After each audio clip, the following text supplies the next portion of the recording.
Okay, let's stop circling around the cloud. You know who I am, and you know how you feel about me. Some of you perhaps are suppressing it hard enough, but I can feel your love all the way up here. Sometimes I don't feel like getting down in the morning, but then your love touches me and the rest is religion. So, with a heavy heart, I'm sorry to have to inform you, I am dead. You might want to find out how and when I realized I was dead. That's a reasonable request for a reasonable proposition. And when I think about it, I can see where your hardship lies.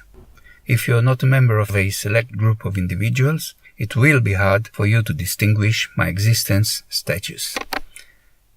I can see that clearly, and short of a miracle, there's not much I can do about it. But before I can tell the world I'm dead, I needed to find out about it myself. Thank me for Cy ten Broomgate.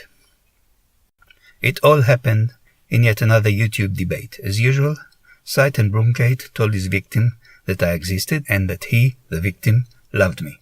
At this point, the victim usually points to an object, a table or a water bottle are quite sufficient, and declares himself a tableist or a bottlist. At this point, Cy tries to communicate with a table or bottle, and, when he fails to do so, mocks the shit out of them. This time, though, the bottlist didn't commit suicide, but instead said, "How do you know the bottle didn't talk to you?" And Cy said, "The same way you don't." Something inside me died at that moment. Of course, both Cy and his victim knew I existed, and both of them were madly in love with me. The victim was suppressing that knowledge, of course. But when the victim said, "And how do you know your God exists?" Cy was about to say something, but he didn't. His opponent looked at him and turned white. Cy's mouth opened to speak the unbeatable phrase, I'll tell you about it in a minute, but it was left open. He had already the famous smile he shared with my cat after a successful hunt on his face, but the phrase was never said. Just to be clear, Cy ten Broomgate was about to answer to the question of how do you know God is speaking to you, with the phrase, "The same way you do," but he didn't. You will be forgiven if you found out the time stopped moving. The rest of the day was hard. I can cope with that. I'm not the first God to die, and I'm not the last. Cy, on the other hand, was devastated. The harder part, it looked from the cloud, was the fact that to continue the debate, Cy had to say, "Can I borrow from your worldview?" His opponent was generous enough and allowed Cy to borrow a few phrases, and a woman from the audience was generous enough to allow Cy to borrow her baby. Now, dear readers, I don't know where you obtain your morality. This is your business, and I respect that. However, some people on this earth get it from me.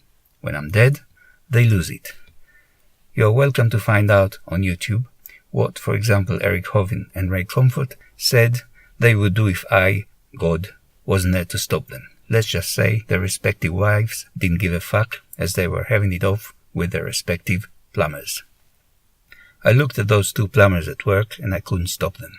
Neither could I stop Ray and Eric from falling in love with each other. Worst, I saw Ken Hovin, Eric's father and one of my best defenders, alongside Cy ten Broomgate, of course. Perhaps I should stop there. You'd think Ken Hovin would disapprove of Eric's behavior instead of joining in. I was rather disappointed to see him eat his son instead of the pile of bullshit his wife placed in front of him. I won't get into the details of what the baby did to Cy ten Broomgate.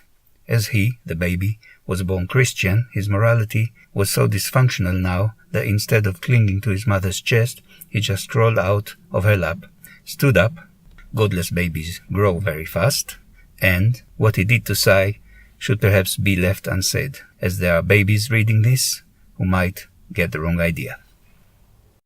Now, as you can see, Cy ten Broomgate's world took a turn for the worse on my death, but that was only the beginning. As a result of his encounter with the feral baby, he lost his life. The good news is that without me there was no point for that life anyway. However, as with many a religious tale, there was a twist to it.